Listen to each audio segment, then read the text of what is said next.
Welcome to 4x Trail. I'm Caleb, and good morning from the Anza-borrego Desert in Southern California. I'm out here doing a couple of days of camping and exploring, and I got up this morning and thought, you know what?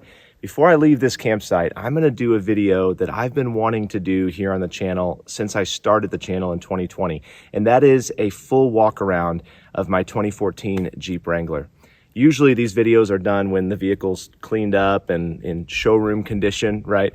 It's just not the case today. This thing is dirty right now, but it's real. And this is my daily driver. It's my main mode of exploration.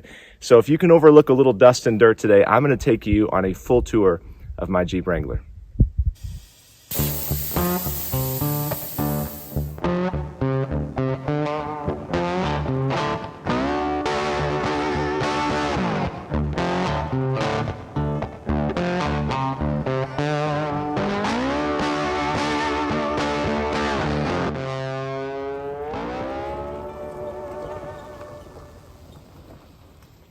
Well, this 2014 Jeep Wrangler Sport, when I first found it 3.5 years ago, it only had 9,000 miles. It was completely stock, but it was all the way in Connecticut. And I lived in the Midwest at the time, but I decided to fly out and to purchase it. It had all the features I was looking for, drove it home, and so began this build, which has been quite an evolution from stock to its current state.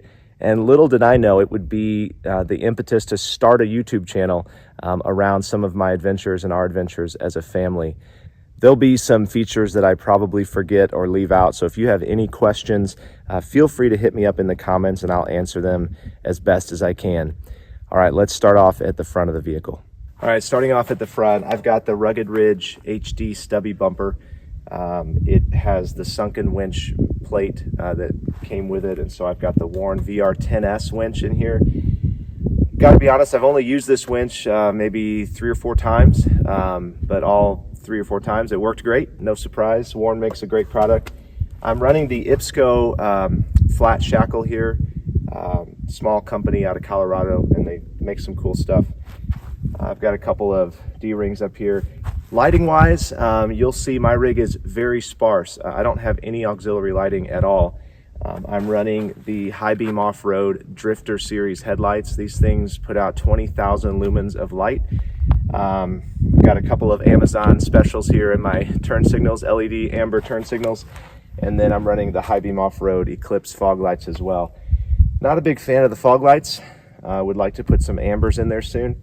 But I love these headlights, and I tell you, they light up the night, and I've been so impressed that I haven't found a need to buy, a light bar or any extra lighting. Although I think that's coming up soon on my build. But so far, these headlights from High Beam are awesome.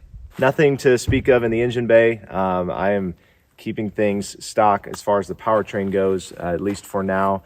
And I don't have any kind of switch pod or anything like that because I'm not running a lot of auxiliary things. When we get to the back and I show you my onboard air setup, I do have that hardwired to the battery with an inline fuse, and the winch is also hardwired with an inline fuse, but no fuse box, auxiliary fuse box or S-pod or anything like that. Come on down here and I'll talk about my steering setup and front axle, all that good stuff. Did I mention this thing was dirty? I have not found a good solution for keeping my undercarriage clean. If you have one, I'd love to hear it in the comments. But this has some layers of dust and usage on it underneath here. But as far as steering, we'll start there. I'm running the CavFab 1-ton drag link and tie rod. I chose their steel version, not the aluminum. If I had to do it again, I would definitely do aluminum just because the little rust spots annoy me. But these things are so beefy and they have been awesome. Big fan of CavFab's products. Definitely check them out. I've got the JKS heavy duty front track bar and the Teraflex 9550 steering stabilizer.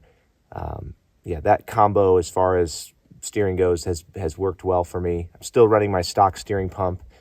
No hydro assist or even a board out pump. It's just all stock, and so far it's been working fine. I'm also running the JKS quicker disconnect sway bar links. Those are fantastic. Really happy with those. They make disconnecting a sway bar on a non-Rubicon Jeep as pretty much as easy as it can get. So definitely recommend those. I've got the Teraflex HD Balljoints and Synergy Manufacturing C Gussets. That's an important mod. If you're running larger tires, you really need to strengthen those C's, and those have been great. You'll notice the front axle is trussed with the Artec Apex truss system, and it's trussed because it's a Dana 30, and that's going to be probably the most controversial part of this video.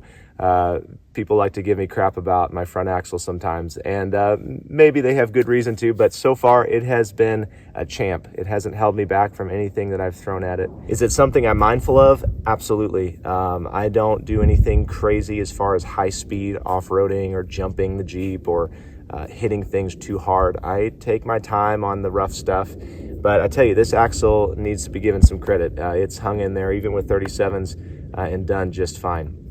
I'm running the 10-factor chromoly axle shafts. They're 27 spline because it's a Dana 30. And then you'll also notice my rock hard 4x4 Diff helmet. I've got one of those on the back Diff as well. As far as gearing, we'll jump into that. I'm running nitro gear and axle 488 gears. That's been a fantastic gearing for my usage, and with 37s, I think it's a pretty solid combo, and been happy with that. You know, I'll say that what's probably saved my front axle is not having lockers. I think if I had locked the front diff, that would have given my axle a lot more stress, and so keeping an open diff in the front has saved, I think, my front axle on some of the more hardcore trails that I've done. All right, let's move to the side of the Jeep and talk about wheels, tires, and suspension. All right, so wheels and tires, I'm running the Rocktrix RT111 wheels in a 17x9. These have negative 12 millimeter offset and a 4.5-inch backspace, and they've been perfect for 37s.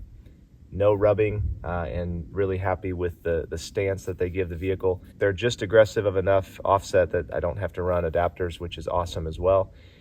So yeah, really happy with these wheels so far. They're a fake beadlock wheel, just a simple one-piece cast aluminum wheel, but pretty happy with them.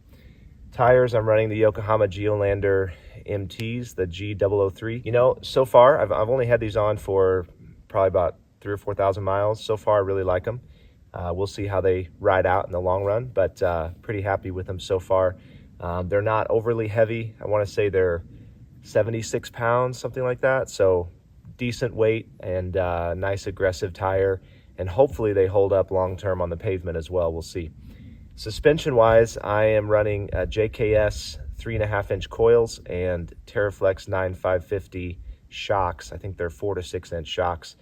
JKS coils are known to be a little stiffer and to give a little more lift than some. And so I don't know what my actual lift that I gained out of them are. I think it's probably somewhere around 4 inches. With the rooftop tent on and fully loaded down, it might be closer to 3.5. But yeah, pretty happy with those coils and the shocks, except at some point I do want to get a nicer set of shocks. These 9550s have been champs. They've taken a beating and they really do well. They're just a little bit more rough of a ride than I would want, and so I'd love to get a proper set of adjustable shocks at some point. Control arms, I've got a full set of the Alpine IR control arms from Teraflex. The shop that I had set up the Jeep, they pushed that front axle forward just a bit. It might not show up on camera, but if you look closely, you can see the front coils are bowed slightly forward. And that's to improve the ride quality on road. And I will say, this Jeep rides really well as far as down the highway. It drives straight and true, 80 miles an hour, no issues. It really is a nice riding Jeep. And so I think part of that's due to pushing that front axle forward just a bit. So it's something to mention to your shop if you haven't done that already with your Jeep. When you get the taller suspension, control arms, all that, you got a little more adjustability. You can push that front axle forward just slightly, and it helps with the ride. Sort of mimicking like a long arm setup, but obviously it's not. I'm not running long arms, but it kind of gives a little bit more wheelbase to your rig. Inside those coils, I'm running the Metalcloak. I think they're called Duo Spring Bumpstops. They're sort of an inexpensive version of sort of what a hydraulic bump stop does. They're filled with some sort of gel, and they give just a more progressive compression. So those have worked well for me so far when I'm hitting harder stuff. Also extended front and rear brake lines. Obviously I'm running stainless steel brake lines front and rear, and I've extended my Diff breather tubes front and rear as well, just to get a little more fording depth when I'm doing water crossings. While I'm here, I'll mention I'm running the Adams 1310 extreme duty drive shafts front and rear, and those things are beefy. They've been awesome. Definitely good peace of mind knowing that I've got those underneath the rig. You'll notice it's a little greasy under there. It's because I keep those drive shafts greased up often, and so they just fling grease all over. It looks like I've got all kinds of oil leaks, but I don't, just a lot of grease. All right, if you've been looking closely, you probably notice that brake disc in there looks pretty small, and that's because I'm running stock brakes. This is another controversy. This in the front axle, I'm gonna get crap for, I know it, but I don't necessarily recommend running stock brakes with larger tires, but I've actually locked up these tires. Someone pulled out in front of me. I was probably going about 50 miles an hour on a side road, and I actually locked up these tires with my stock brakes. So they do have the stopping power. And since then, I've upgraded the brake pads to like a high friction brake pad from Beefed Up Brakes is the brand. And that actually improved my braking pretty noticeably. And so I've been getting away with it. That is probably the next thing on my list, is to get a big brake kit. I've got a buddy that lives down the street from me who's got a similar setup to mine, and he's also looking at upgrading his brakes, so we're probably going to do it together. So yeah, this is kind of a do as I say, not as I do, but I would definitely recommend running a big brake kit. It's just going to be a lot safer and more drivable. But I've been getting away with it, and just have to, be smart on the highway, not tailgate people, things like that. And the stock brakes actually perform better than you would think, even with a larger tire like this. All right, let's talk about armor. I'm just running the Rubicon, Mopar rock rails from a Jeep Rubicon. I had to trim them in the back to accommodate the larger tires, but these things, I love how minimal they are, and they are tough. They've taken some hits, and they've performed really, really well. I don't have any plans of upgrading them. I'm pretty happy with those. And then underneath, I'm just running the Smitty-built oil pan skid. It kind of covers the engine back to the oil pan, and the Jeep had a few factory skid plates on it that have taken some hits, especially the fuel tank skid plate. Caught a big rock on that the other day, crawling over a shelf, and it's holding up, but I might have to start replacing some of those factory skids at some point. All right, I want to walk around and show you guys a couple of smaller things that I've done to the exterior of the Jeep, and then we'll head to the back. One of the first things I did to the Jeep when I was putting on my first lift, which was a 2.5-inch Teraflex lift, I trimmed my factory fenders. I get asked about these a lot. Caleb, what flat fenders are you running? There's just the stock plastic fenders that I taped off with painter's tape, measured so that both sides were as close to equal as possible, and I dremeled them and then put this sort of door trim, like adhesive that you put on the edge of your doors, on there. And I've been really happy with them. I haven't found a need to buy any actual, aftermarket fenders. I also trimmed my fender liners at the same time and removed the liners in the rear.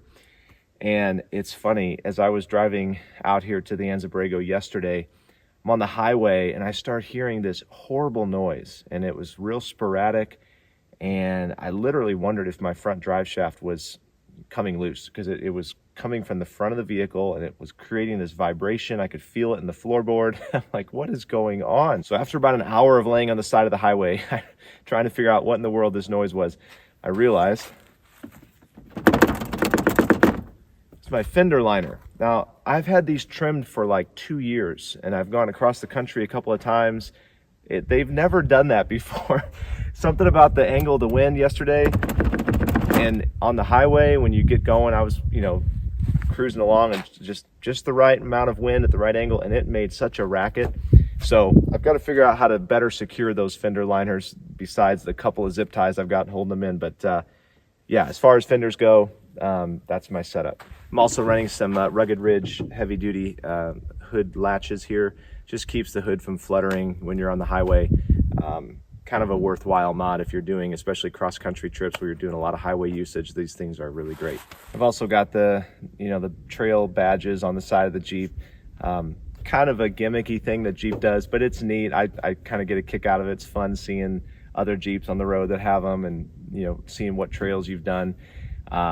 Most of the trails I've done are not Jeep Badge of Honor trails, so they don't recognize a lot of trails, but the ones they do, I try to check in, and it's kind of a fun thing. Actually, before we head to the back of the Jeep, I almost forgot. Let's talk about what's up on top. This is probably the latest big upgrade I've done to the vehicle, and that is a rooftop tent. It is mounted to a Rhino Rack Pioneer platform with the backbone system. If you've seen the backbone system, it goes around the inside of the side rear windows and just gives it a lot more strength and support to hold something like a rooftop tent.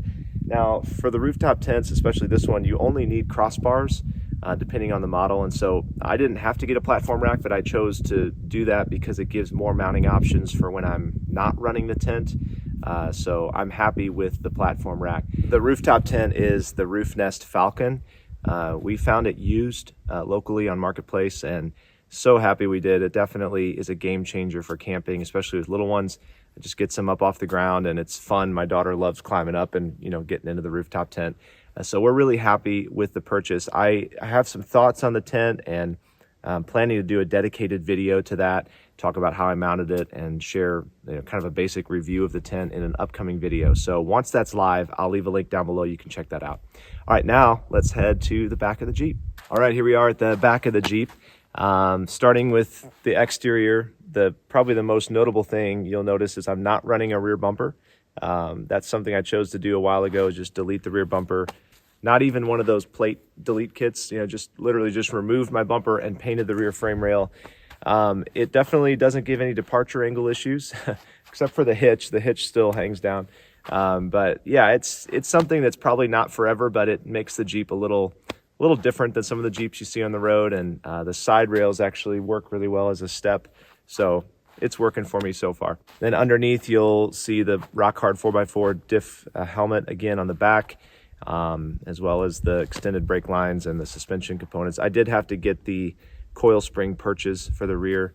When I went from 2.5 to 3.5 inches of lift, it needed those for sure to keep the coils from bowing too much. When I had the Jeep re-geared, I had a helical diff put in the back, and it basically acts like a posi. Once one tire starts spinning, it sends power to both tires and locks into a full posi, and it works really well. I've rarely gotten stuck, and I think a lot of it's due to that helical diff. So if you're in the process of re-gearing and you're not going to go for a locker, definitely recommend checking out a helical diff for the back.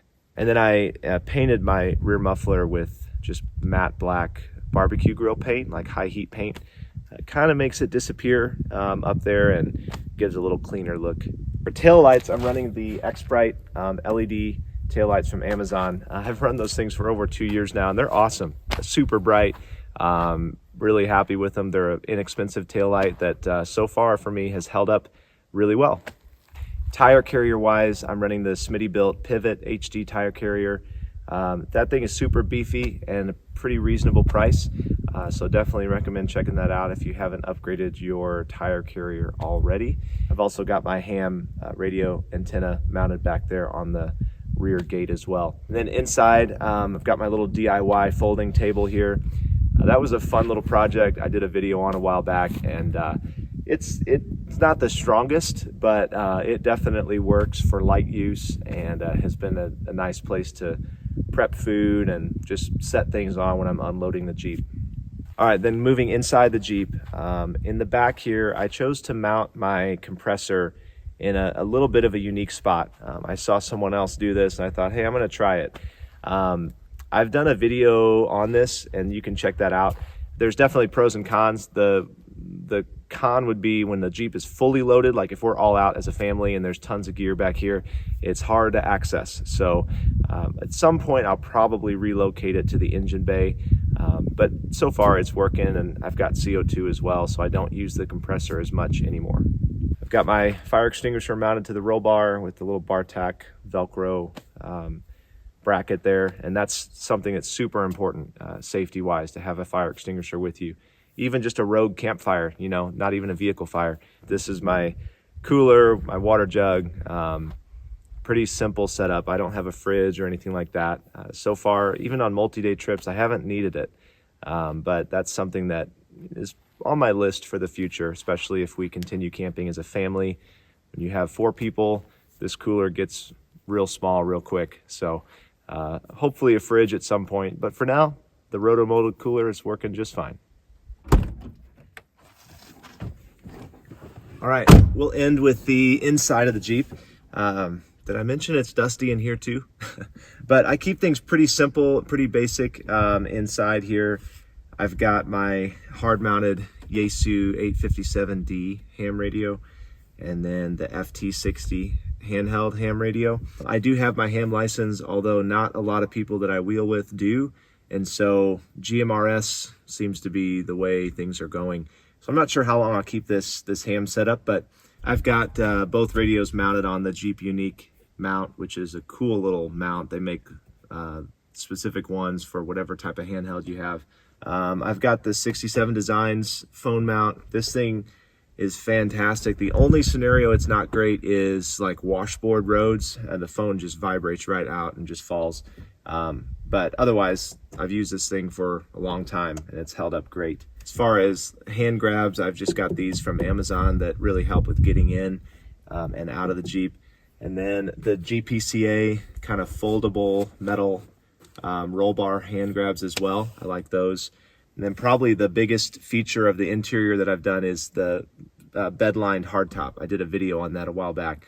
It just changes the aesthetic of the interior of the Jeep a lot, and something I definitely recommend doing if you have a hardtop. Just get rid of that ugly white fiberglass look. I don't know why Jeep still does that, but in the back, my rear seat, I did the rear seat recline kit, which just angles the whole seat a little bit, makes it a lot more comfortable for adults riding back there. I will say it messes with the storage in the back, because instead of a square storage area, it becomes kind of a trapezoid because the seat is reclined back. So I actually had to build like a wood platform to help level out the seat whenever it's down, because since it's reclined, when I fold it down, it doesn't fold flat. So there are some pros and cons to that. Well, it's been great having you along for this walk around video today. I hope you enjoyed it. If so, give it a thumbs up, share it with someone. And if you're not subscribed already, why not hit that subscribe button? It's a free way for you to get some content that will hopefully inspire you to go out and have your own adventures. I'll see you soon.